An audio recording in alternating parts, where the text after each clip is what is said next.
Bonjour, très heureux de vous retrouver à nouveau sur notre chaîne YouTube de l'Église évangélique Grand Lyon-Ouest. Ma prière ce matin, c'est que la grâce et la paix de notre Seigneur Jésus-Christ vous soient accordées en toutes circonstances, vraiment en toutes circonstances. Et ce matin, nous voulons vivre encore des moments de gloire, On veut se laisser toucher par notre Seigneur Jésus-Christ et nous voulons également le toucher. Amen. Et nous aurons la joie d'écouter le pasteur de Dessines, le pasteur Thierry Chambéron. C'est lui qui nous annoncera la parole de Dieu. Que le Seigneur Jésus-Christ le bénisse abondamment et qu'il vous bénisse aussi. Amen. À chaque fois que nous nous retrouvons, le Seigneur Jésus veut bénir. Qu'il y ait un réma pour chacun ce matin. Le réma de Dieu. Et lorsque nous nous retrouvons, c'est ce que Jésus veut faire, donner un réma. Alors disposons notre cœur ce matin, disposons notre cœur à le louer, disposons notre cœur à l'adorer en esprit et en vérité. Disposons notre cœur à écouter sa parole. Alléluia. Voilà, qu'il vous bénisse tous en tout temps et en toutes choses. On présente ces moments au Seigneur. Voilà, priez avec moi, là où vous êtes. Élevez vos voix avec moi et attendons-nous à vivre des temps particuliers, glorieux. Père Céleste, c'est toujours une grâce d'être là, alléluia. C'est encore un culte de louange, un culte de reconnaissance. Et nous voulons nous prosterner devant toi. Nos cœurs se prosternent devant ta majesté, devant ta sainteté. Ouvre les écluses des cieux ce matin. Inonde la vie de ton peuple. Que celui qui est fatigué soit renouvelé, restauré. Oui, papa, donne un réma ce matin. Viens guérir, viens libérer, viens affranchir. Viens donner une parole qui vient de toi. Merci pour ton serviteur qui annoncera la parole. Et je te demande de le bénir. Merci Jésus-Christ, Seigneur, pour qui tu es, pour ce que tu as fait. Remplis-nous tous du Saint-Esprit, dans le nom de Jésus de Nazareth. Amen. Alléluia, alléluia. Merci Seigneur. Alors là où vous êtes, vous pouvez vous lever, vous pouvez taper des mains, sentez-vous libre pour louer votre Seigneur Jésus-Christ. Alléluia. Merci Seigneur.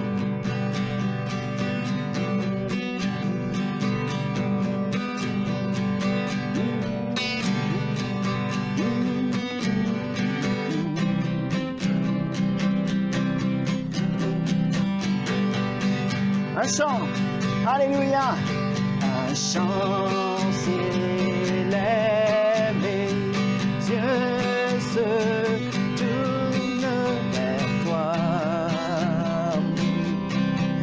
tournent vers toi, l'espoir renaît, les cœurs soupirent après toi. À toi, alléluia. En te voyant, nous retrouvons la force de vie. Alléluia, quand nous sommes en ta présence, nos craintes fuient, elles s'enfuient. Hosanna, Hosanna. Tu es le roi, le sauveur, à toi la gloire et l'honneur. Hosanna, Hosanna, nous t'accueillons parmi nous, sois le bienvenu, ô Jésus. Entends le son des cœurs qui reviennent à toi,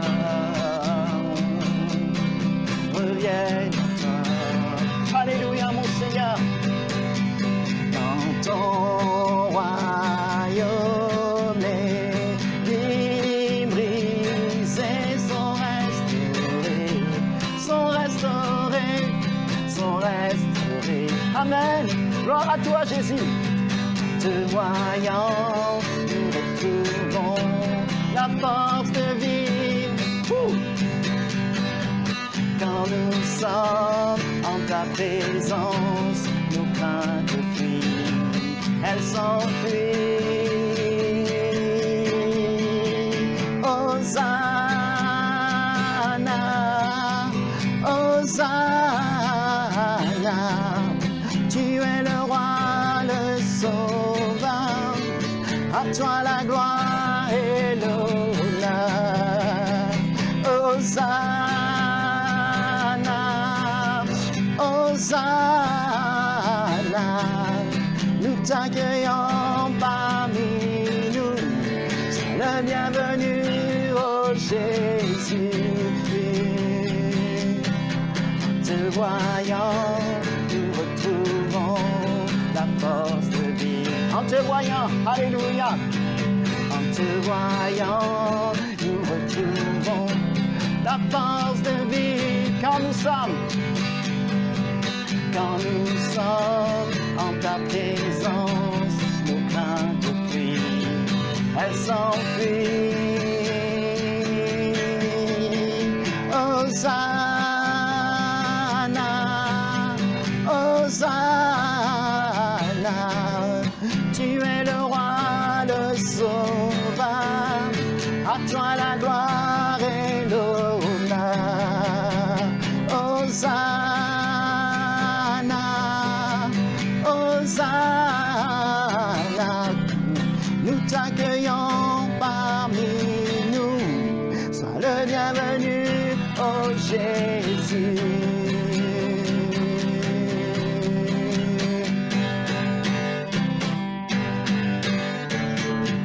J'abandonne mes tristesses, oh, j'abandonne mes peines, oh, je les laisse tomber pour la joie du Seigneur.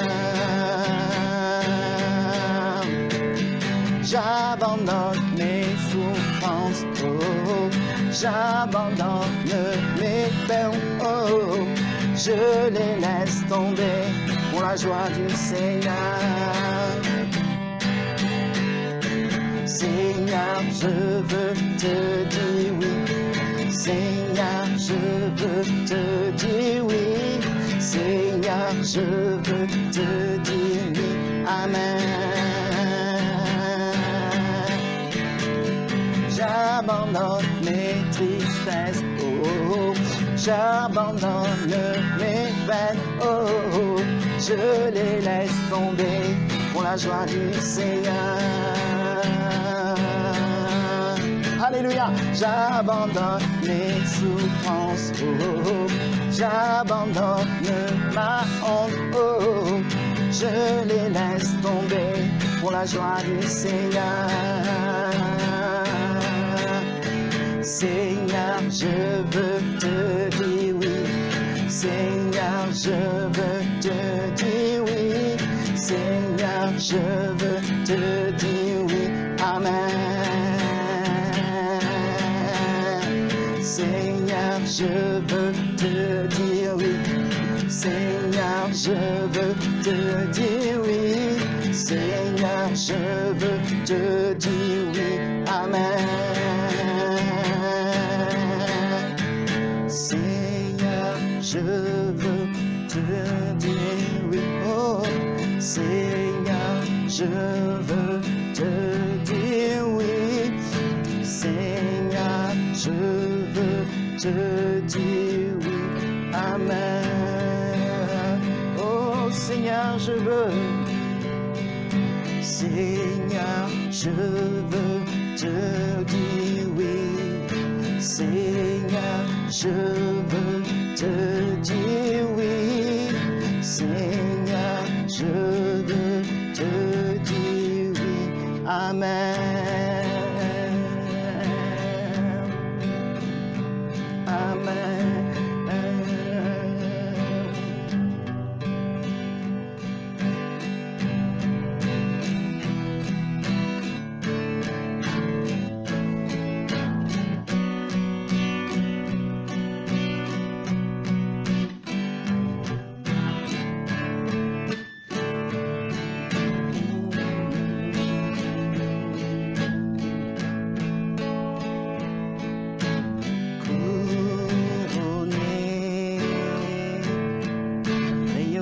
grande majesté.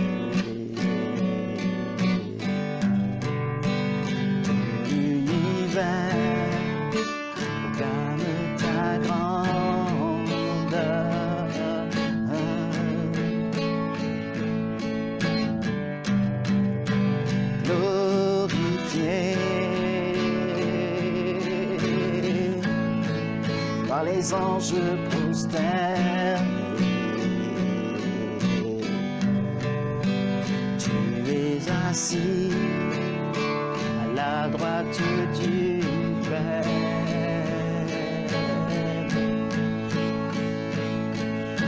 Jésus, merveilleux nom, qui est semblable à toi, ô Dieu.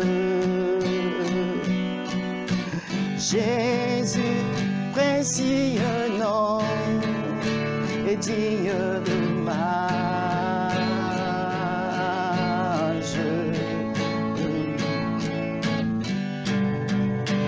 captivé, alléluia, par l'éclat de ta beauté. Voix s'élève te rendre gloire. Alléluia, Jésus, merveilleux nom, qui est semblable à toi, ô Dieu. Jésus, ton précieux nom, est digne de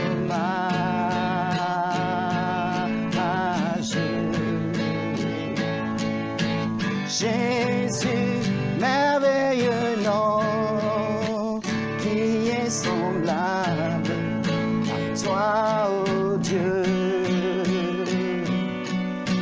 Jésus, ton précieux nom, est digne de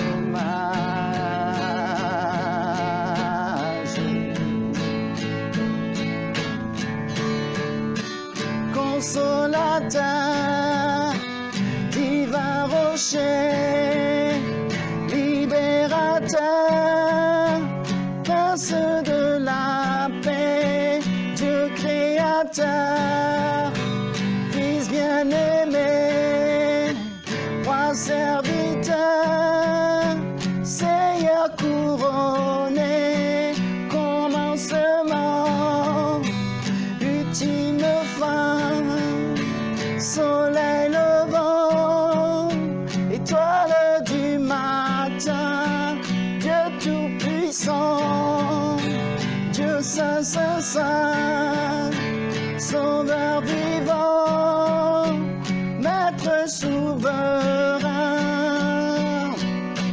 Jésus, merveilleux nom, qui est semblable à toi, ô Dieu. Jésus, ton précieux nom, est digne de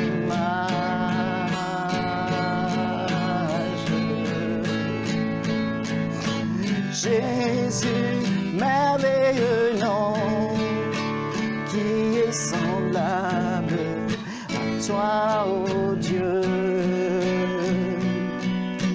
Jésus, précieux nom, est digne de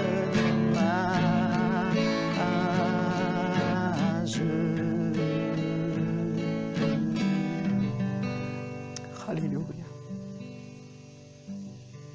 Alléluia, Jésus. Merci, Seigneur. Merci, Jésus. Au Karamaya Shouka.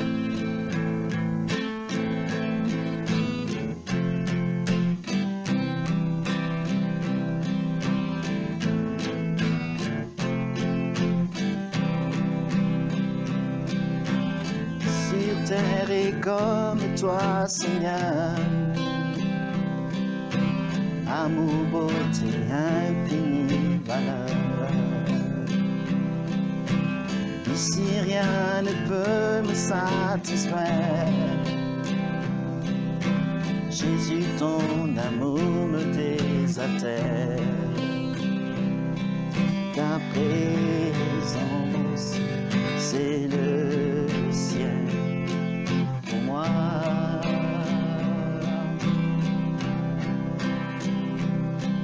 Ta présence, c'est le ciel pour moi.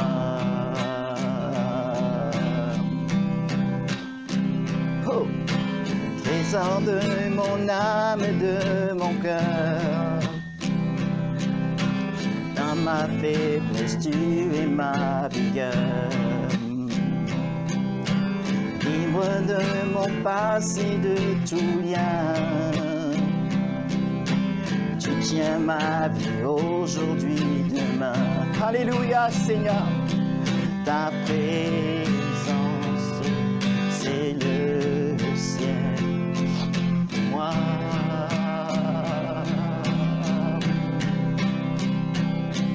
Ta présence, c'est le ciel pour moi. Alléluia. Ta présence, c'est le ciel pour moi.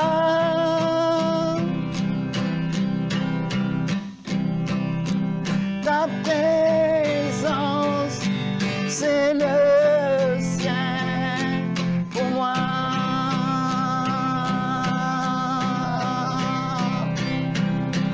Oh Jésus, oh Jésus, ta présence est le ciel pour moi. Oh Jésus, oh Jésus, ta présence est le ciel pour moi. Je marcherai chaque jour dans ta grâce, car un jour je te verrai face à face. Ici rien ne peut me satisfaire. Jésus, ton amour me désaltère. Ici rien ne peut me satisfaire. Jésus, ton amour me désaltère. Ici rien ne peut me satisfaire. Oh. Jésus, ton amour me désaltère. Jésus, ton amour me désaltère. Ta présence, c'est le ciel pour moi.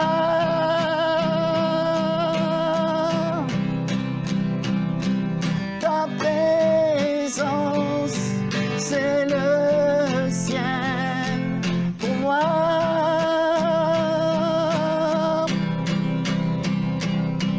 Ta présence, c'est le ciel pour moi. Alléluia. Ta présence, c'est le ciel pour moi.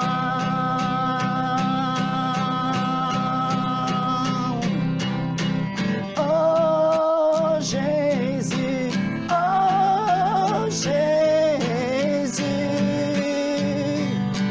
ta présence est le ciel pour moi. Oh Jésus, oh Jésus, ta présence est le ciel pour moi. Oh Jésus, oh Jésus, ta présence est le ciel pour moi. Oh Jésus, oh Jésus, ta présence est le ciel pour moi. Alléluia, alléluia. Oh Jésus, là où tu es, commence à louer le Seigneur. Commence à l'adorer, commence à le magnifier. Sa présence ne t'a jamais déçu. Il a toujours été avec toi. Remercie-le pour l'œuvre de la croix. Remercie-le pour qui il est. Remercie-le pour toutes les choses qu'il a faites pour toi. Alléluia. Seigneur, merci. Merci pour ton amour. Merci pour ta fidélité, Jésus. Merci pour ta présence dans ma vie, Seigneur. Tu ne m'as jamais abandonné, Seigneur. Tu as toujours été là, Seigneur Jésus. Je te remercie pour l'œuvre de la croix, Seigneur. Je te remercie pour mes péchés pardonnés. Est-ce que, Seigneur, tu les as gommés, Seigneur? Et ce matin, reçois la louange de mon cœur, Seigneur Jésus. Reçois la louange de nos cœurs. Nous voulons te dire que Jésus, nous t'aimons, Seigneur. Nous voulons te dire, Seigneur, que nous t'adorons. Nous voulons te dire que, Seigneur, tu es notre tout en tout. Oh Jésus, sois béni ce matin, Seigneur. Sois glorifié, sois magnifié, mon bien-aimé Sauveur. Oh oui, je t'aime, oh oui, je t'adore, Jésus. Oh Seigneur, tu es parti nous préparer une place, Seigneur. Et bientôt nous serons avec toi, Jésus. Alléluia. Loue ton Sauveur. Glorifie-le, magnifie-le en ce moment. Élève le nom de Jésus. Oh, oh, oh, oh. Jésus, Jésus, Jésus, glorifie-le, glorifie-le, Jésus. Alléluia, Seigneur. Nous t'adorons, te magnifions, Jésus, Jésus, oh Jésus, Jésus.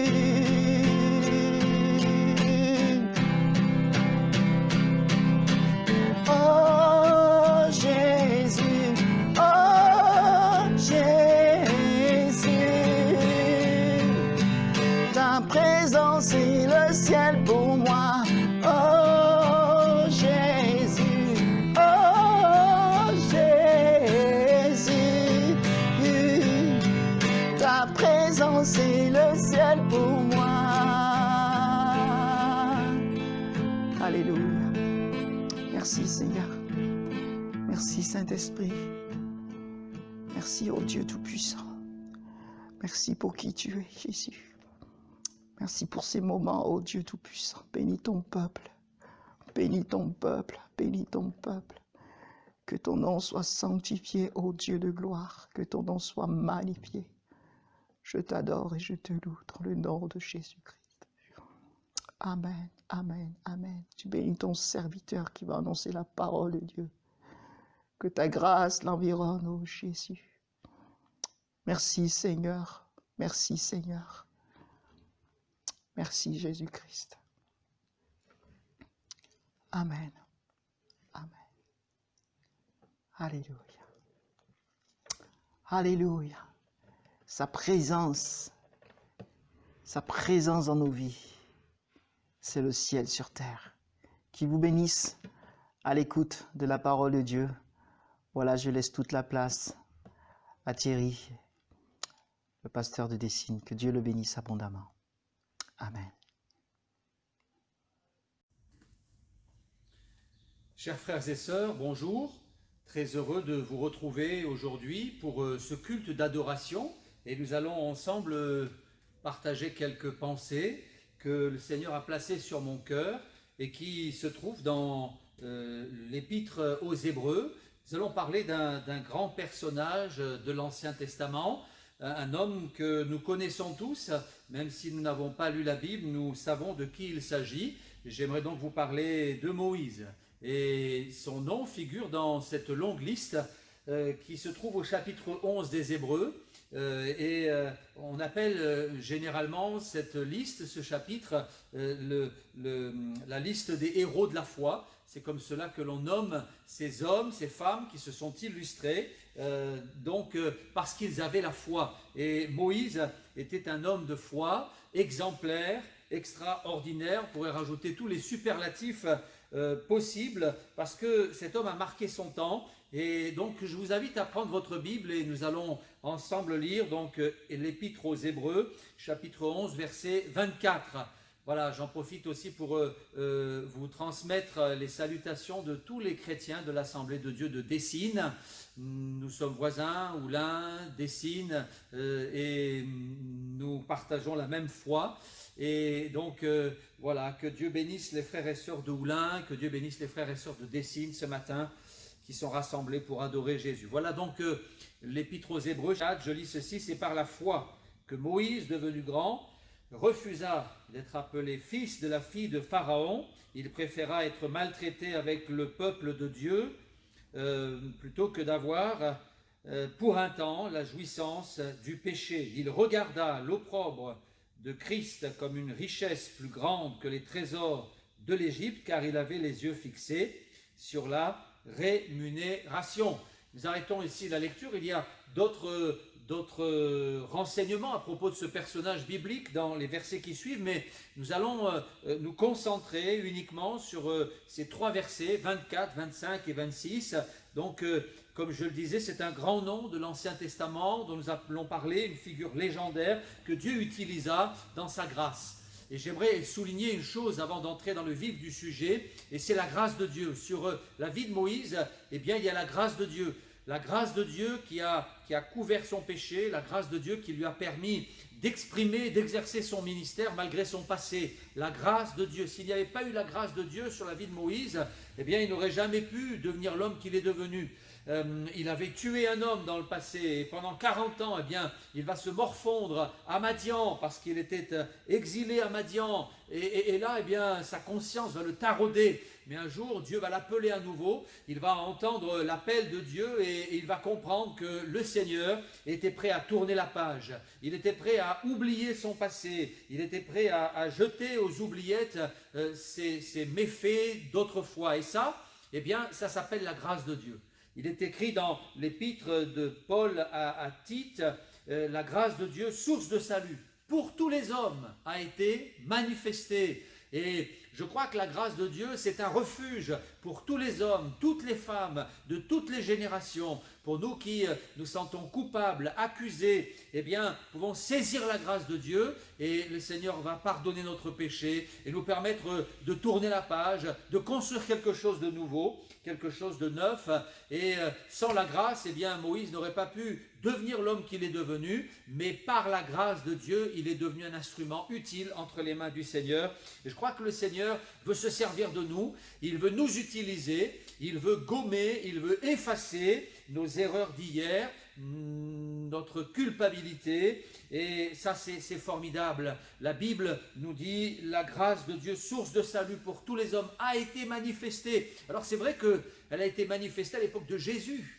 Là, Jésus est venu, il a pardonné, il a libéré, il a guéri, mais bien avant Jésus, bien avant sa naissance et son ministère terrestre, eh bien, la grâce de Dieu était déjà là, parce qu'à l'époque de Moïse, eh bien, elle transpire de tous les récits que nous découvrons dans l'Ancien Testament. Paul dira dans l'Épître aux Hébreux, chapitre 2, verset 8, « C'est par la grâce que vous êtes sauvés, par le moyen de la foi. » Alors, je bénis le Seigneur pour la grâce de Dieu, qui ne nous encourage pas au péché, mais qui nous délivre du péché. Et donc, la grâce, eh bien, elle est présente dans la vie de Moïse. Et j'aimerais, au travers de ces trois versets que nous avons lus à l'instant, eh bien, faire ressortir trois choses, trois mots, trois expressions: le refus, la maltraitance et la rémunération.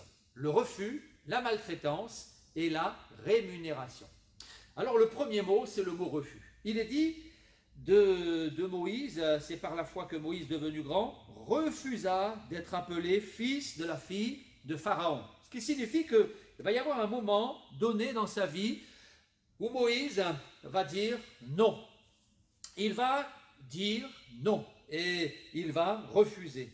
refusé d'être appelé fils de la fille de Pharaon. Il est dit dans le livre des Actes que eh bien, la fille de Pharaon va le recueillir et va l'élever comme son propre fils.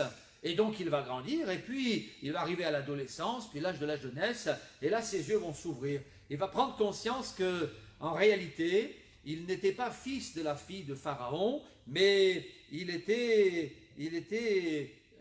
fils de Jochebed. Il n'était pas égyptien, mais il était hébreu. Je m'aperçois, lorsque je considère la vie de Moïse, qu'il n'a pas eu, certainement, pas eu de crise, de problèmes affectifs, dirons-nous. Il a été aimé par la fille de Pharaon, il a été choyé par la fille de Pharaon, donc pas de problème affectif. Mais je pense qu'il y a eu un moment dans sa vie où il a ressenti une sorte de crise identitaire. Qui suis-je? Suis-je égyptien?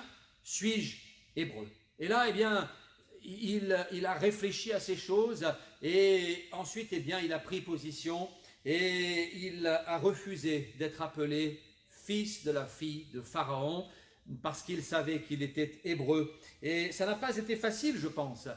Ça n'a pas été facile, mais il a pris une position, il a pris une décision et il s'y est tenu. Je crois que nous qui sommes chrétiens, il y a des situations dans la vie où nous devons prendre des positions, il y a des situations dans la vie où nous devons refuser, nous devons être fermes dans nos convictions et malgré les pressions, malgré les tentations, malgré les influences que nous subissons, eh bien il faut savoir dire non. Il faut savoir dire non.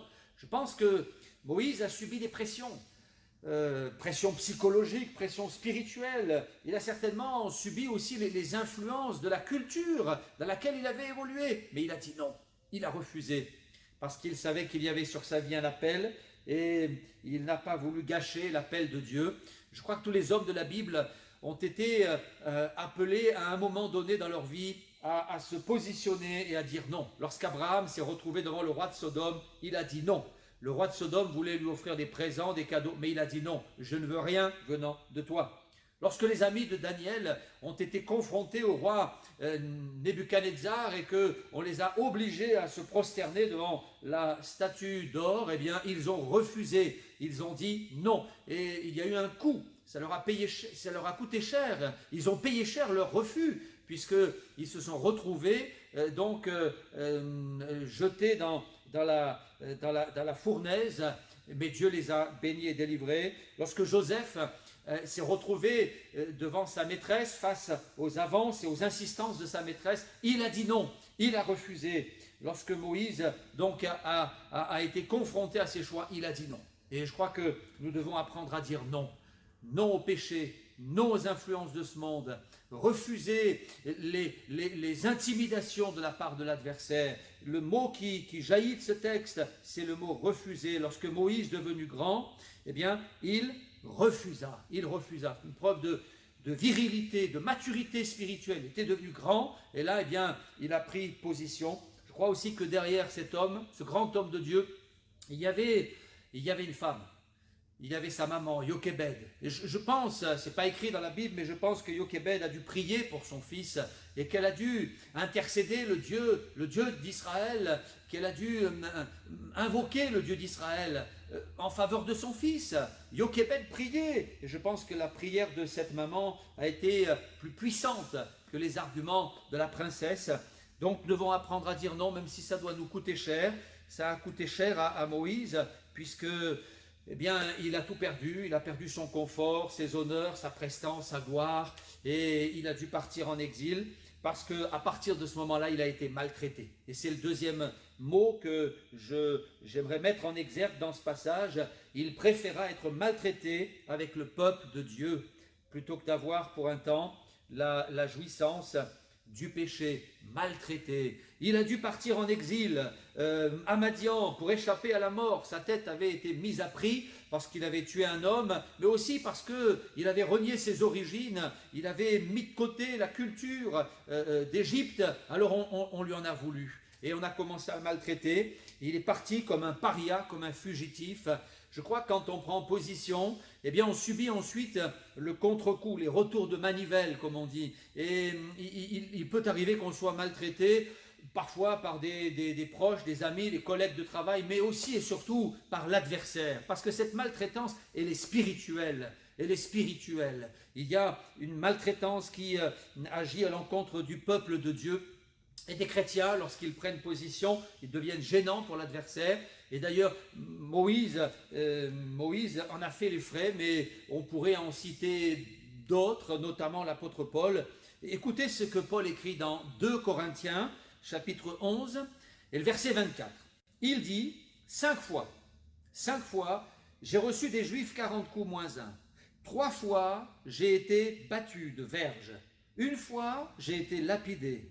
J'ai passé 1 jour et 1 nuit dans l'abîme, en péril de la part des brigands, en péril de la part de ceux de ma nation, en péril parmi les faux frères. Je m'arrête ici pour vous montrer que Paul a été particulièrement maltraité par l'ennemi, maltraité par l'adversaire de son âme, parce qu'il était gênant. Il prêchait la parole et le diable va essayer de saper sa foi, de le détruire, de l'anéantir, de le piétiner, de le réduire à néant. Et il fait la liste de tous les coups durs qu'il a reçus. 5 fois, j'ai reçu des Juifs 40 coups moins 1. 3 fois, j'ai été battu de verge. 1 fois, lapidé. J'ai passé 1 jour et 1 nuit dans l'abîme. Alors on ne sait pas exactement ce que c'est l'abîme. Peut-être que Paul est tombé dans un coma profond et là, eh bien, il était entre la vie et la mort, en péril de la part des brigands, de ceux de ma nation et puis parmi les faux frères. Donc les brigands, eh bien, ce sont les étrangers, les étrangers lorsqu'il était en voyage, mais aussi de la part de ses compatriotes, puisqu'il vient en péril de la part de ceux de ma nation, et pire encore, en péril parmi les faux frères. Donc même de la part des chrétiens, il avait subi des maltraitances. Et ça, c'est plus difficile quand on est maltraité par les gens du monde, on le comprend. Quand on est maltraité par la famille qui n'est pas chrétienne, pas convertie, bon, on le comprend encore. Mais quand on subit parfois des maltraitances, des injustices, quand on prend des coups de la part de ces gens qui sont là à nos côtés, qui partagent, semble-t-il, la même foi, alors là, ça fait mal. Et Paul dira, j'étais en péril parmi les faux frères. Parmi les faux frères. Il avait été maltraité, mais il a tenu bon. Quand on veut servir Dieu, quand on prend des positions fermes, alors il faut s'attendre à subir parfois des temps difficiles. Mais Jésus dira dans Matthieu chapitre 5, priez pour ceux qui vous maltraitent. Et ça, c'est une victoire retentissante, la prière. Quand on en arrive à prier, quand on est capable de prier pour ceux qui nous font du mal, alors on a pris la victoire. On a pris la victoire. Et donc, ce texte nous parle de la maltraitance. Et donc, Moïse a préféré subir la maltraitance. Il préféra être maltraité avec le peuple de Dieu plutôt que d'avoir pour un temps la jouissance du péché. La jouissance du péché. Le péché, il en est question dans ce passage, et puis dans toute l'épître aux Hébreux, il est question du péché. Chapitre 12, donc le chapitre qui suit, il est écrit que nous devons rejeter tout fardeau et le péché qui nous enveloppe si facilement. Est-ce que vous avez remarqué que le péché, il nous enveloppe facilement? Tellement facilement. Dans le monde dans lequel on vit, on ne peut pas mettre le nez dehors, on ne peut pas ouvrir la télévision, on ne peut pas aller surfer sur Internet, on ne peut pas être sur Facebook, on ne peut pas aller sur les réseaux sociaux, on ne peut pas parler avec les voisins sans qu'il y ait cette odeur de péché qui nous environne, qui nous enveloppe, qui pénètre notre cœur, nos pensées, de manière tellement sournoise. Alors on doit rejeter ça, la jouissance du péché. Parce que le péché, eh bien, c'est particulièrement agréable. Et ça aurait été agréable pour Moïse de rester là, dans son confort, dans ses palais égyptiens. Mais il a dit non, parce qu'il savait que Dieu avait prévu un avenir pour lui. Dieu a un avenir pour toi. Toi qui es là et qui pleure, toi qui es là et qui es dans la peine, Dieu a un avenir pour toi. Toi qui es comme angoissé, toi qui es comme assailli, toi qui es comme maltraité par l'ennemi, toi qui remets tout en question, Dieu a un avenir pour toi et je crois qu'il n'oubliera pas ses promesses qu'il t'a adressées. Alors première expression, c'est le refus, ensuite la maltraitance et maintenant la rémunération. Alors ça, c'est un mot qu'on aime bien. quand vient l'heure de la rémunération, alors soudain, notre visage s'illumine, le moral reprend le dessus, ça va mieux. Quand c'est l'heure du salaire, alors on retrouve le goût à la vie. Voilà, c'est un mot qu'on aime bien, le mot rémunération. Et la Bible parle de la rémunération. D'ailleurs, il est écrit que l'ouvrier mérite son salaire. L'ouvrier mérite son salaire. Celui qui travaille, eh bien, il mérite d'être rémunéré. Et Moïse, lui, eh bien, il avait les yeux fixés sur la rémunération céleste. Les yeux fixés. Ce qui signifie qu'il ne déviait pas son regard. Il regardait en permanence la rémunération. Et c'est ce qui lui a permis de tenir ferme. C'est ce qui lui a permis d'être persévérant, les yeux fixés sur la rémunération.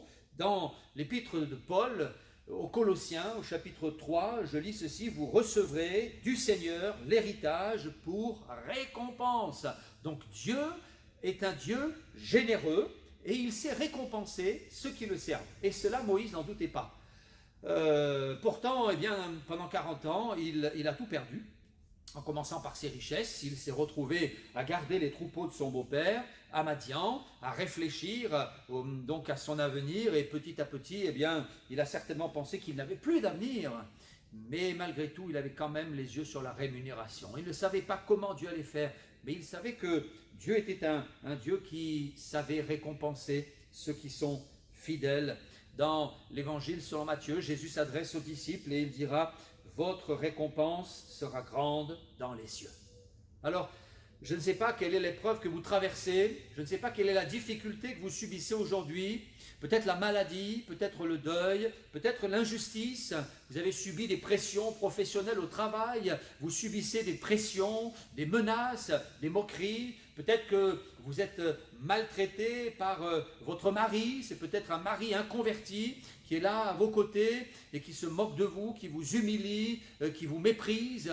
C'est peut-être vos enfants qui vous font une vie pas possible et vous êtes là et vous êtes dans le désarroi le plus total. Mais tenez ferme, refusez de capituler, refusez de baisser la garde, refusez de baisser les bras. Et même si vous êtes maltraité par l'adversaire, eh bien un jour viendra le temps de la rémunération. Soyez fidèles. La Bible dit: sois fidèle jusqu'à la mort. Et j'aimerais que ce matin, à l'occasion de ce culte, eh bien, vous puissiez prendre cette position et dire: jusqu'à la mort. Jusqu'à la mort, je serai fidèle et je ne lâcherai rien, parce que je sais qu'un jour viendra le temps de la récompense.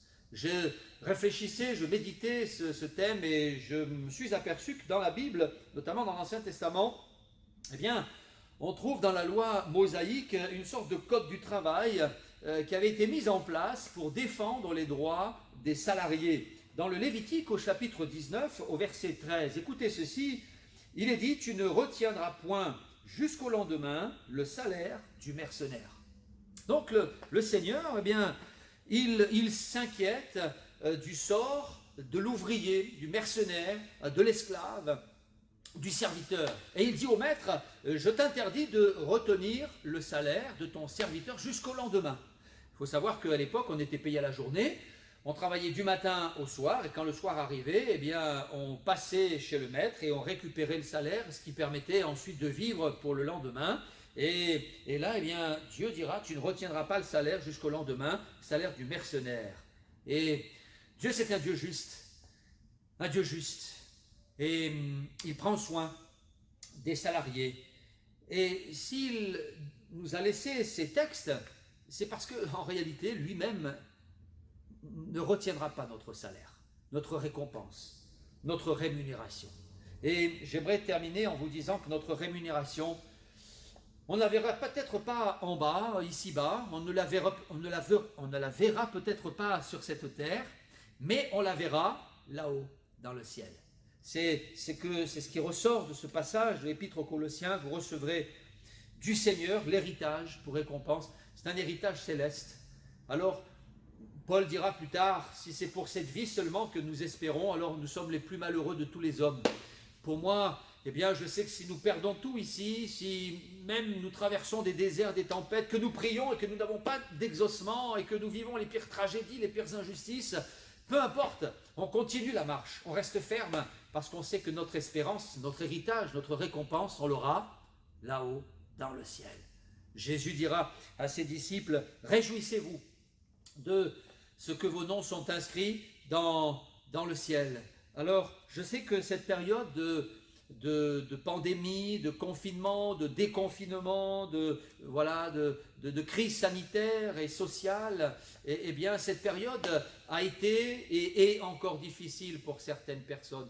Certains chrétiens ont perdu leur emploi, d'autres ont été bien malades et souffrent encore aujourd'hui. Certains même ont perdu des êtres chers. Et j'aimerais m'adresser à vous qui êtes là, dans les rangs, qui m'écoutez aujourd'hui. J'aimerais vous dire, ne lâchez rien, parce qu'il y aura un jour le temps de la récompense, le temps de la bénédiction, le temps de la rémunération. Mais surtout, veillez aux choses que vous voyez ou regardez. Ayez les yeux fixés sur la rémunération. Vous savez, je terminerai par cette pensée. Le regard, c'est important. C'est important.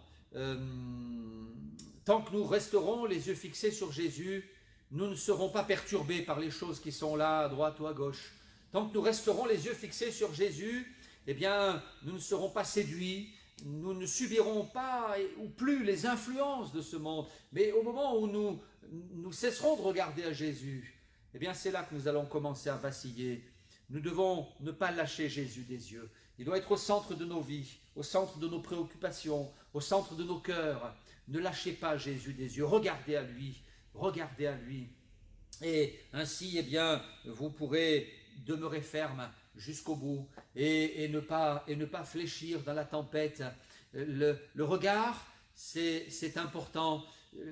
La Bible dit, quand on tourne vers lui, les regards, on est rayonnant de joie. Alors, c'est ce que Moïse avait compris, certainement. Il avait les yeux fixés sur la rémunération. Et ce regard, c'était le regard de la foi. C'est que le regard de la foi, il voit l'invisible. On voit les choses que les autres ne peuvent pas voir. Et Moïse, eh bien, il voyait les choses que les autres ne pouvaient pas voir. Et c'est pour cela qu'il a tenu ferme. C'est pour cela qu'il est resté fidèle. D'ailleurs, c'est ce qui est écrit un peu plus tard. Verset 27, c'est par la foi qu'il quitta l'Égypte sans être effrayé de la colère du roi, car il se montra ferme comme voyant celui qui est invisible. Il voyait l'invisible. Est-ce que vous arrivez à voir l'invisible? Si oui, c'est que vous avez le regard de la foi. Sinon, c'est que vous marchez par la vue, par la chair. Ayez le regard de la foi. Regardez, ayez les regards fixés sur la rémunération. Et alors, vous allez reprendre courage et votre visage va s'illuminer à nouveau. Quand on tourne vers lui les regards, on est rayonnant de joie. Et le visage ne se couvre pas de honte, dit la parole de Dieu. Alors, je vais terminer maintenant ma pensée et j'aimerais vraiment vous adresser tous mes encouragements à vous, frères et sœurs de l'Assemblée de Oulin, et vous dire que nous sommes avec vous dans le combat. Nous partageons ensemble les mêmes peines, les mêmes joies, les mêmes espérances, et nous savons que très bientôt nous allons pouvoir nous retrouver et bénir et louer le nom du Seigneur. Alors, que Dieu vous garde et que Dieu vous encourage. Nous prions pour vous et nous vous adressons vraiment notre affection fraternelle, la plus profonde et la plus sincère de la part de tous les chrétiens de l'Assemblée de Dieu de Dessines. À très bientôt, que Dieu vous bénisse. Gloire à Dieu, merci à notre Dieu. Merci également à Thierry pour la parole de Dieu. Gardons cette parole dans notre cœur. Amen, que Dieu soit béni. Merci à Thierry encore de saluer ton épouse Véronique, les enfants et à toute l'Assemblée de Dessines que j'ai eu la joie de revoir le week-end dernier. Que Dieu soit béni. Dimanche prochain, nous aurons la joie de recevoir le pasteur Cédric Pamen du Creusot. Voilà, c'est lui qui nous annoncera la parole de Dieu. Je rappelle, comme vous le savez, que Cédric se marie avec notre sœur Gladys le 8 août prochain à Grézieux. Et ensuite, dès le mois de septembre prochain, ils serviront tous les deux le Seigneur dans l'Assemblée de Saint-Fond où Cédric sera le pasteur. Cette invitation du 5 de la semaine prochaine avait été déjà planifiée bien avant le Covid. Hein, donc on avait prévu après de manger tous ensemble, de pique-niquer tous ensemble comme on le fait chaque année. Mais finalement le pique-nique n'aura pas lieu, hein, pour des raisons sanitaires. Voilà, et on verra pour la prochaine fois. Mais Cédric sera là pour annoncer la parole de Dieu. Toujours en parlant de mariage, le 1er août, il y aura le mariage également de Sabrina et de Bellon à Grézieux. Concernant la reprise des réunions, il y a eu des mails, ça a été également dit, je l'ai annoncé la semaine dernière. Donc les réunions reprennent ici à Oulin le mardi 4 août et à Grézieux le dimanche 16 août. Nous aurons besoin de vous tous pour cette réouverture. Comprenez bien que tout ne doit pas reposer sur juste un petit noyau de personnes, non. Vu la situation que nous traversons, que nous avons traversée, donnons-nous une main d'association, les uns les autres, pour relever ce défi ensemble. Nous avons besoin de bénévoles dans l'équipe de ménage et dans l'équipe d'accueil. C'est très important et urgent. Pour l'équipe de ménage, merci de contacter notre frère Bijou et notre sœur Brigitte également, Brigitte Eza, parce que nous avons plusieurs Brigitte dans notre assemblée, mais vous savez ce dont je parle. Quant à l'équipe d'accueil, j'en profite une fois de plus pour remercier notre frère Albert Bolin, voilà, qui pendant des années a servi le Seigneur au sein de l'équipe d'accueil. Le frère a choisi d'arrêter le service de l'accueil. Voilà, en tout cas, merci à toi Albert. J'ai déjà eu l'occasion de te le dire, de te l'écrire. Que Dieu te bénisse abondamment en toutes choses. Hein. Du coup, le temps qu'on trouve un nouveau responsable ou une nouvelle responsable, contactez-moi si vous voulez faire partie de l'équipe d'accueil. Et pendant mes vacances, merci de contacter les anciens pour cela. Concernant toute l'organisation, certainement d'autres mails d'informations vous seront adressés avec aussi une courte vidéo qui va vous présenter tout cela.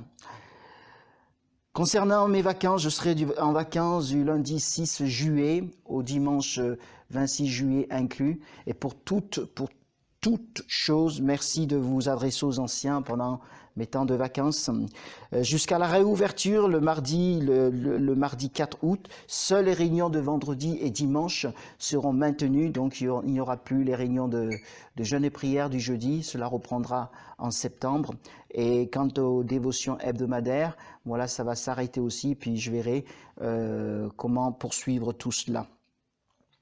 Demain et mardi, je serai en déplacement à Nîmes pour le CA de la mission Intérieur Sud. Je rappelle que les entretiens pastoraux continuent par téléphone, par Zoom et également à l'église en respectant les gestes barrières et également chez vous sur votre demande, toujours en respectant les gestes barrières. Pour les nouvelles personnes qui nous rejoignent, n'hésitez pas à nous contacter à travers notre page Facebook ou notre email en cliquant sur le lien en bas.